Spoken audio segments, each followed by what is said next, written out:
So greetings from Redwood City, and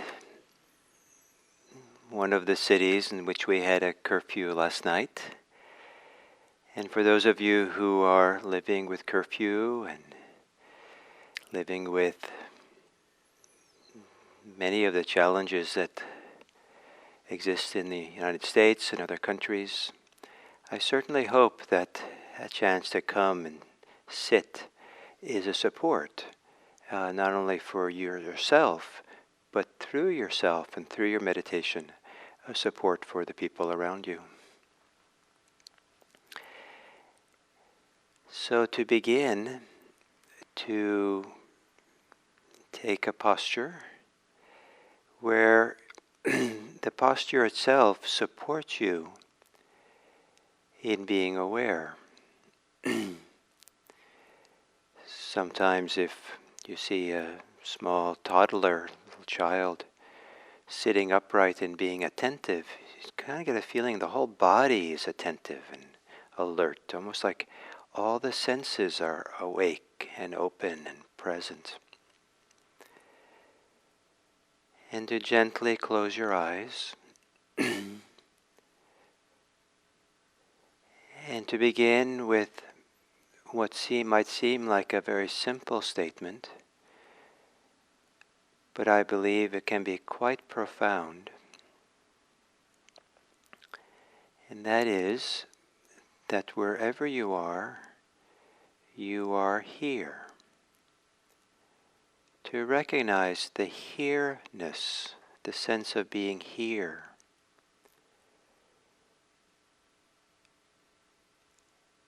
And to really be here in a full way is synonymous with really being awake, being aware to what's here, being aware to now and here. Our attentional faculties are awakened. And some of them get awakened if we're afraid. And so we're hyper-vigilant to what's happening here and now. But there's also a way in which we can be awake to what's here without fear, almost the opposite of fear. That we're here peacefully, safely, that in this moment, in this place, to really settle into the here-ness of the moment.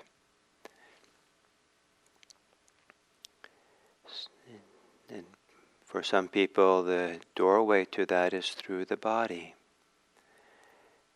The body's always here.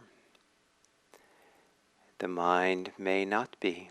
The mind may be thinking thoughts of other times and other places. The body is always here and now. The mind might be there and then. And to bring the body and mind into harmony, it's the task of aligning, attuning the mind to this place and time where the body is. And if the mind can be in the same place as the body, then all kinds of things begin to flow and arise and awaken, including the 7 factors of awakening. So to settle into this body here, and take a few moments to feel your body as if you've never gotten to know your body before. And for the first time, you're really allowing your attention to roam around and discover this companion that you've had with you for your whole life.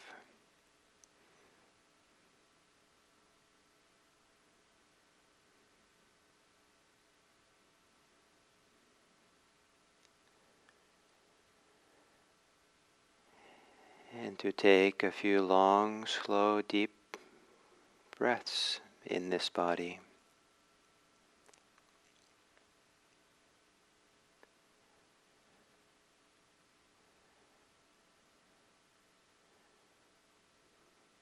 Breathing in deeply and exhaling to relax into here, into this body that's here.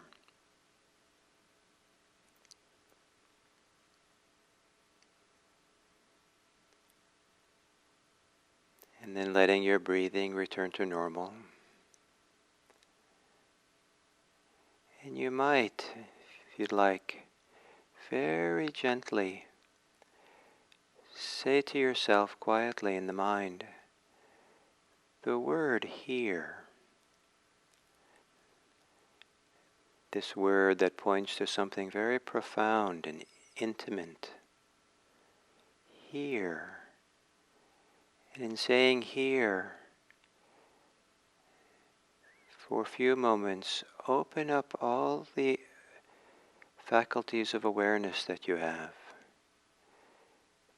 to let reality show itself to you, rather than you having an agenda for attention. Just say the word here and see what is here. What shows itself to you that is here? And then do it again. And in saying here and opening up, it is a stepping away from what you're thinking. It's almost like you're opening, if thinking is a claustrophobic room, it's like opening the wide double doors to let the breeze come in, the sun come in. Here, letting your thoughts become quieter. Here.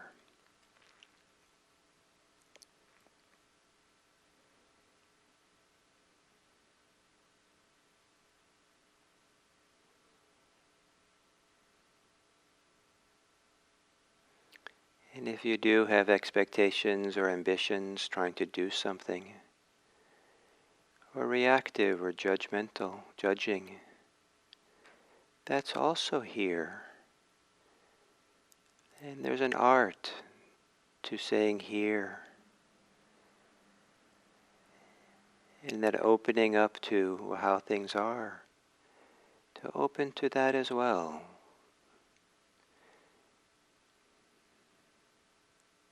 Not to be involved with it,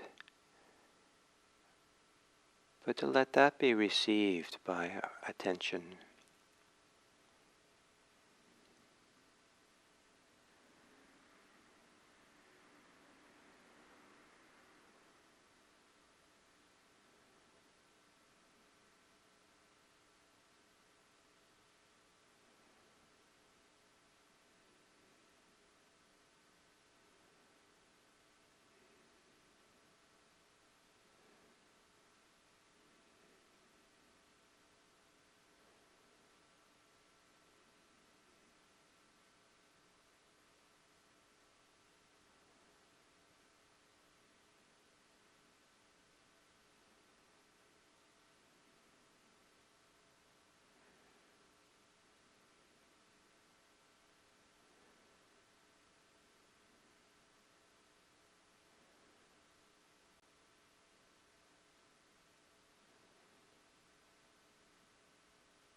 If you find yourself thinking a lot,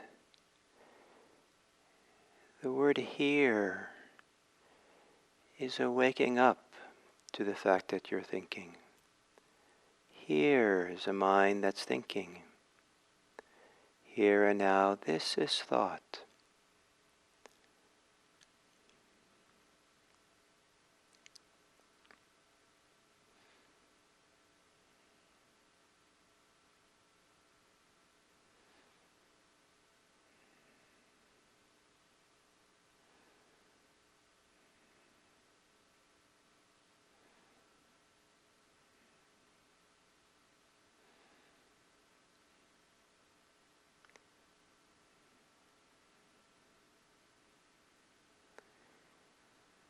And if the breathing comes into the here, allow yourself to open fully to the experience of the body breathing.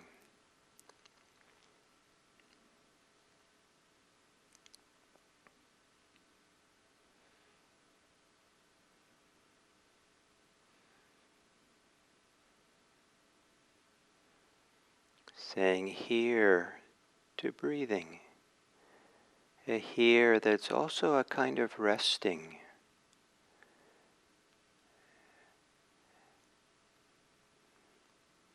Here, the breathing comes and it goes.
And it might be possible to be more fully here, meaning with greater awakening, greater awareness in the midst of here.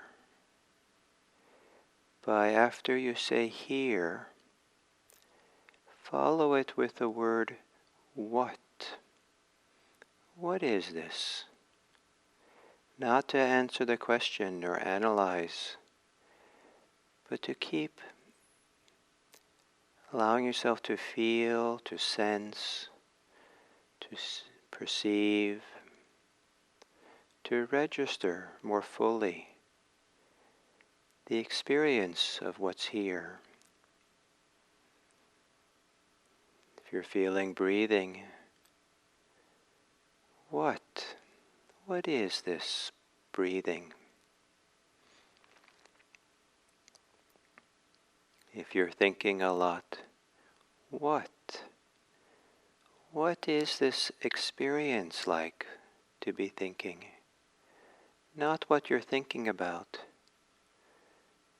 but the felt sense, the physical experience, the energetic experience of thinking. Or emotions, what?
And then if something feels really the right place for awareness to reside, perhaps with the breathing or body, the third word you might try is this, just this, simply this.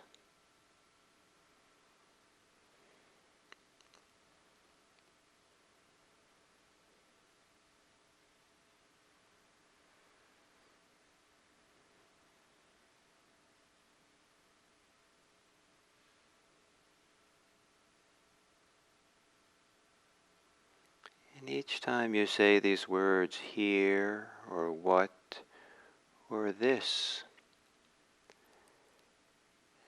let it help the mind become quieter, like it opens the mind to a quiet space that can better feel and sense and rest here in the experience.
And then as we come to the end of this sitting,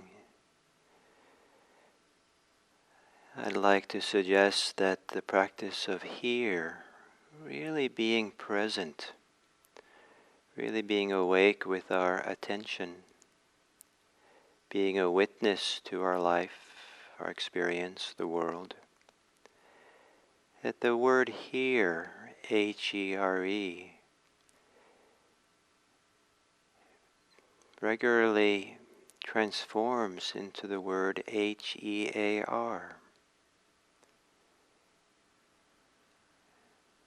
The Bodhisattva Kuan Yin Avalokiteshvara is the one who hears the cries of the world. To learn how to be here in a relaxed, restful, open way gives us the opportunity to also hear the suffering of the world. There's something about the metaphor of hearing. We can hear deeply, but we're not in the hearing, we're not entangled with what goes on. We normally don't close our ears as we can metaphorically close our eyes. But to receive and hear the suffering, the cries of the world.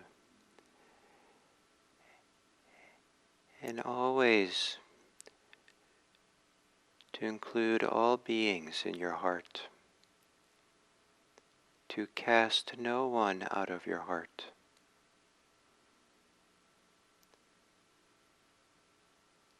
To make room in your heart for all beings.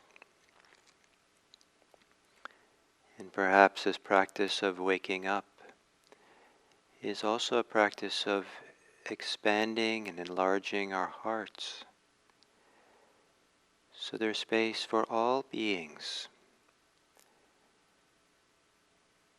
And so in the place of the heart at rest, a certain kind of ease. It's very clear that we care for the world.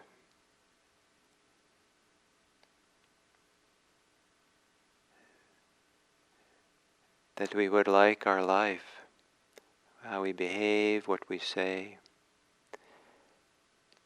to be a positive force in the world. And may it be, as we come out of this meditation, may it be that you also think about how whatever degree of here-ness, calmness, connectedness you feel in meditation, how that can be applied or inspire, making a difference in the world for others, so that those who suffer will suffer less, or know that they're not alone in their suffering, and that there are people who care. The people who are afraid feel that they don't have to be afraid of you. That the people who are sick feel the care and the goodwill. May it be that our goodwill, our care, our compassion spreads out to wish all beings to be happy, all beings to be free, so that all beings know that their lives matter.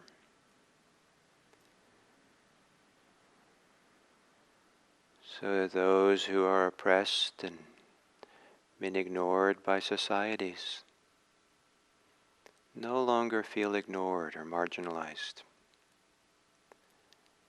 May it be that our practice is for the happiness and welfare of all beings.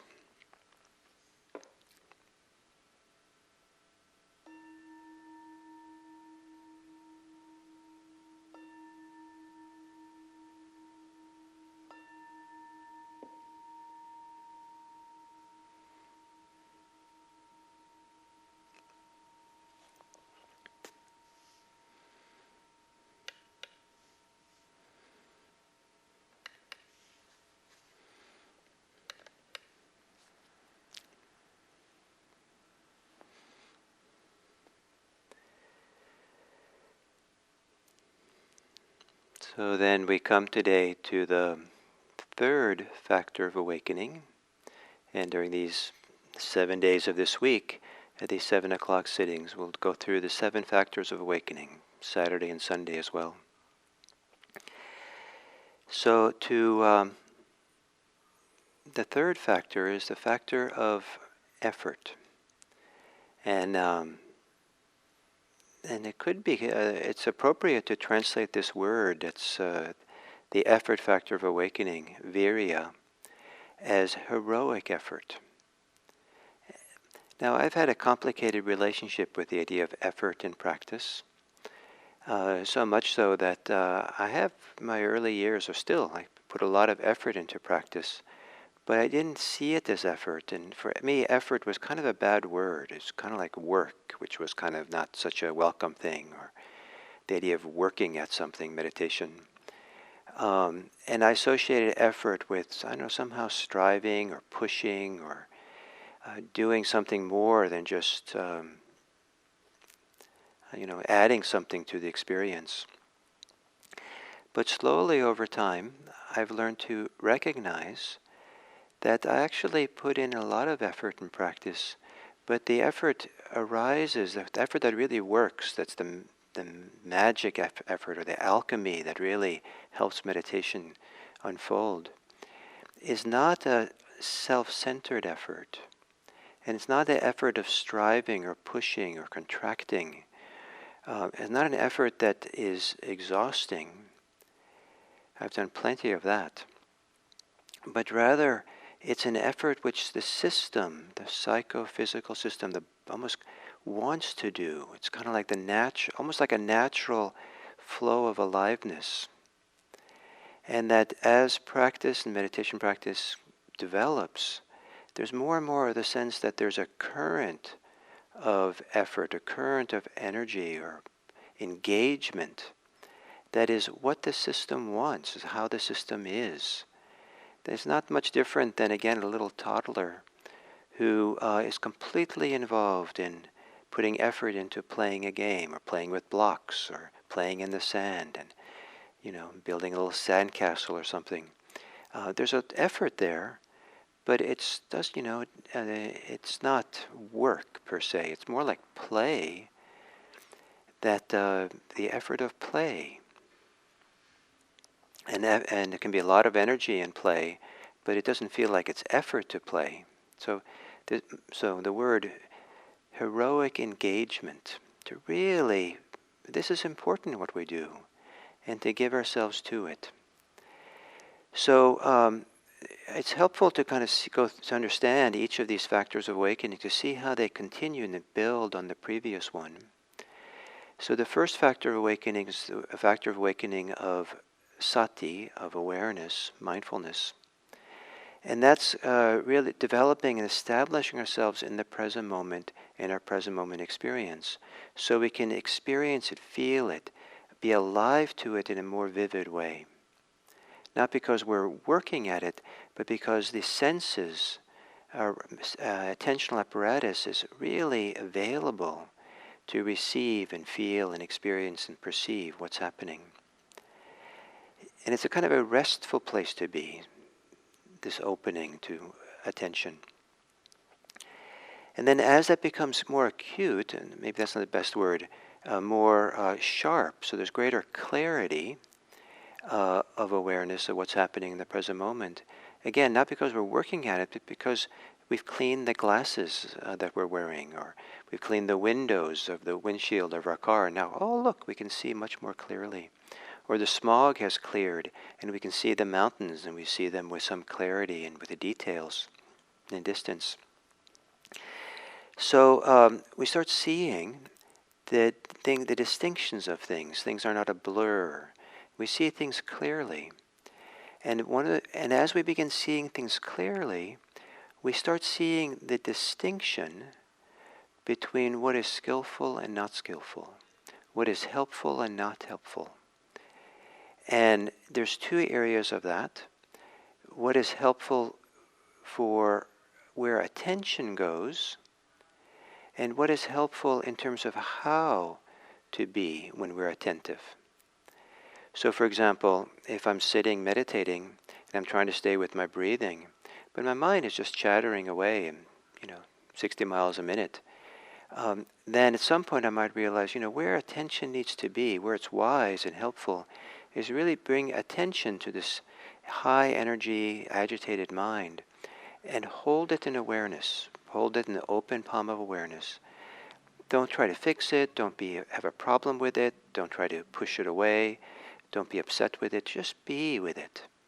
And I find when that kind of attention, it's kind of like a upset child, that when there's a calm adult there, the child begins to relax.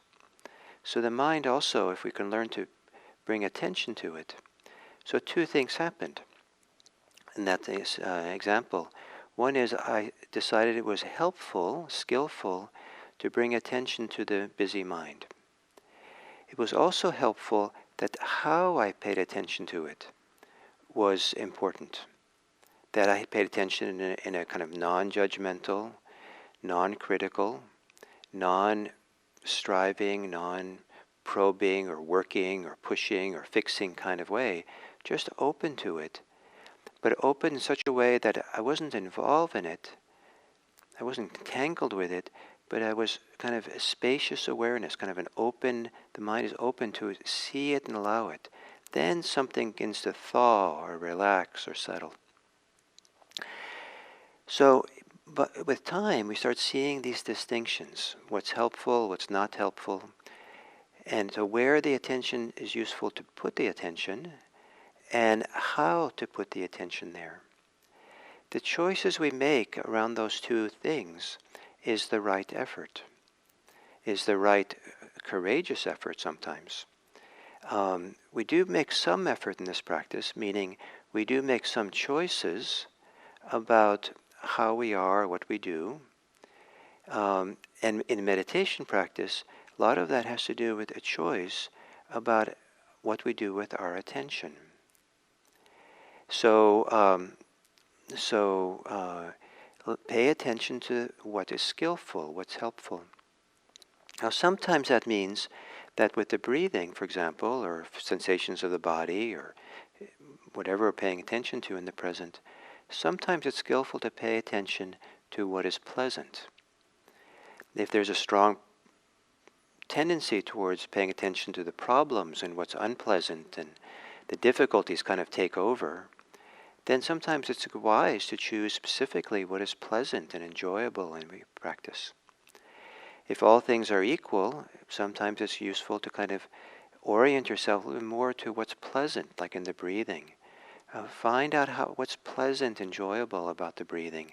Maybe there's certain part of the cycle of breathing in and out that's more enjoyable, or certain place in the body where the breathing feels a little bit more nicer to breathe. It feels good to be connected there. And just taking in the nourishment, taking in what's pleasant, so it's easier for the mind to want to be there. If the mind is only paying attention to what's unpleasant, why would the mind want to be in the present moment? Certainly, sometimes it's appropriate to pay attention to what's unpleasant. I've sometimes had physical pain in meditation, and I found it very useful and important and skillful to bring careful attention to the pain. Sometimes I know how to adjust, change my posture to fix the way I'm out of alignment or something. And sometimes in order to I pay attention to the pain so that I don't make it worse by contracting, by pushing, or by getting caught up in aversion or self-pity. And to kind of just feel the pain sometimes really opens up and allows something to release and relax it sometimes. So right effort is the effort factor of awakening has to do with a very relaxed choice about where we put our attention. What do we do that's skillful and helpful?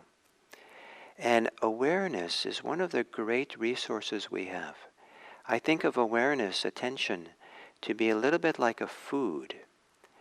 And where our attention goes, that feeds what we pay attention to. So if we put a lot of attention into what's unskillful, unhelpful, we actually, paradoxically, we feed it and grow it and it develops more fully. So if we spend a lot of time with resentment or hate or self-pity or conceit or, and we're really paying attention to it, telling stories about it to ourselves, reviewing it, all that, that then means that the food of attention is going there and feeding it. And it tends to feed or create the condition for what's unhealthy in us to keep growing and developing and greater momentum within our life. But if the food of attention goes to our goodwill, our compassion, our care, if it goes to our generosity, to kindness, or if it simply goes to a clear, open attention to what's here, then it's feeding what's skillful. And what's great about this is that how we pay attention, if we attend to that and are careful with that, then we can feed what's skillful and healthy, wholesome for us when we need to pay attention to what's unskillful. So if we have a lot of hostility or resentment, sometimes it's useful to take a good, honest look at that. But we don't feed the resentment because we're doing it where the effort we're making is to be with the resentment in this open palm of awareness. Just to see it, allow it to be there, but don't fight it, don't give in to it, don't act on it, but just notice it, make room for it, and see what happens if we kind of just allow it to be there without feeding it. So the word for effort, the effort factor of awakening, is this. It's a little bit of a choice. This is where our attention goes. This. This is how to pay attention.